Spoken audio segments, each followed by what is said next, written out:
Halo semua, hari ini kami dari kelompok 1 akan mempresentasikan hasil kerja kami yaitu miniatur ekosistem laut. Perkenalkan, nama saya Amira, saya dari kelompok 1 sebagai pemateri 1. Perkenalkan, nama saya Dinda Safa Nazira dari kelompok 1 sebagai pemateri 2. Perkenalkan, nama saya Delarista dari kelompok 1 sebagai pemateri ketiga. Perkenalkan, nama saya Marunda Suibu, pembawa materi 4.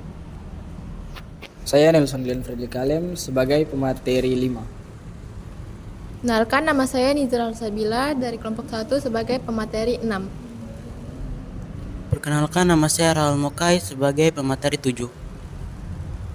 Perkenalkan, nama saya Violeta Sintiasari dari kelompok 1 sebagai pemateri 8. Perkenalkan, nama saya Zaskia Putri Ramadarianti dari kelompok 1 sebagai pemateri 9. Pada kesempatan kali ini, saya akan menjelaskan tentang pengertian dari ekosistem laut.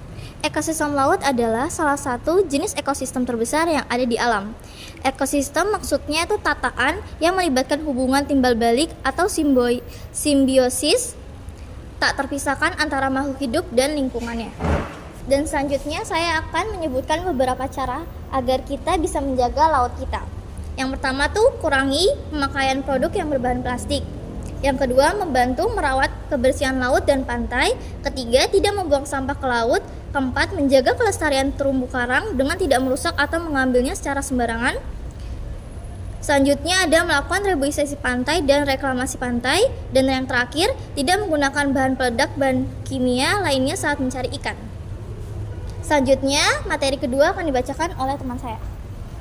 Selanjutnya, saya akan menyebutkan hewan-hewan laut yang dilindungi dan hewan laut terbesar. Hewan-hewan laut yang dilindungi yaitu lumba-lumba, ikan pari manta, kima, penyu, ikan pari gergaji, dugong, hiu, paus, dan lain-lain. Dan hewan laut terbesar yaitu paus biru, pari manta raksasa, hiu putih raksasa, cumi-cumi raksasa, buaya air asin, dan hiu paus. Materi selanjutnya akan dibacakan oleh teman saya. Di sini saya akan menjelaskan rantai-rantai makanan. Yang pertama ada pengurai, yaitu jamur dan cacing. Yang kedua produsen atau fitoplankton, tropik tingkat 1. Yang ketiga konsumen, ada udang, yaitu tropik tingkat 2. Yang keempat ada konsumen 2 atau ikan kecil, yaitu trofik tingkat 3. Dan yang terakhir konsumen 3 atau hiu adalah trofik tingkat 4. Tahukah kamu, Laut Indonesia memiliki sekitar 8.500 spesies ikan, 5.500 spesies laut, rumput laut, dan 950 biota terumbu karang. Sumber daya ikan di Laut Indonesia meliputi 37% dari spesies ikan di dunia. Selain itu, luas terumbu karang milik Indonesia yang sudah terpetakan mencapai 25.000 km persegi. Perairan laut Indonesia juga menyimpan potensi sumber daya non-hayati yang melimpah. Selanjutnya saya akan memberikan pada materi keempat. Namun,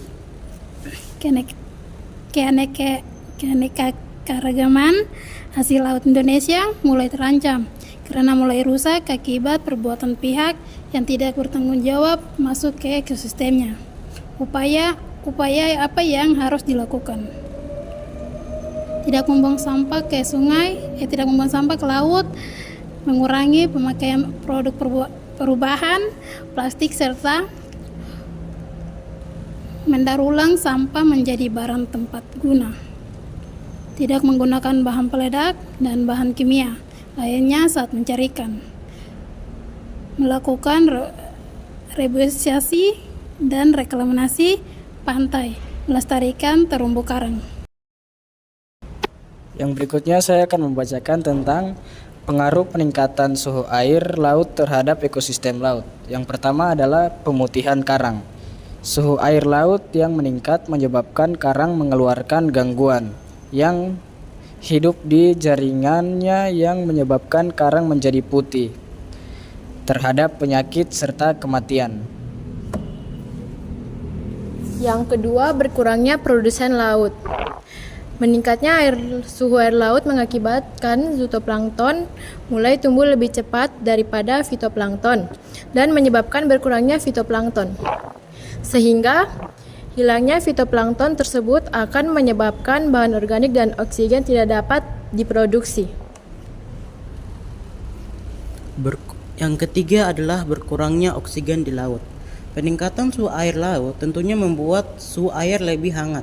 Sedangkan suhu air yang lebih hangat tidak dapat menampung oksigen yang banyak. Hal ini menyebabkan terganggunya siklus hidup organisme laut. Yang semuanya akan berdampak negatif juga. Yang keempat, ada perubahan pola musim. Perubahan suhu dapat mempengaruhi pola musim pada ekosistem laut, termasuk waktu dan durasi tertentu seperti musim pemijahan, musim migrasi, dan musim pakan. Selanjutnya adalah distribusi spesies ikan. Spesies ikan seperti tuna atau salmon yang sensitif terhadap suhu, biasanya mereka akan berimigrasi ke perairan yang lebih dingin untuk menemukan lingkungan yang sesuai agar mereka dapat berkembang biak. Sementara ikan-ikan yang toleran terhadap suhu tinggi seperti ikan kakap, mereka dapat berkembang biak dengan baik pada perairan yang suhunya semakin hangat. Hal ini dapat menyebabkan terganggunya reproduksi ikan dan juga hingga menurunnya spesies ikan.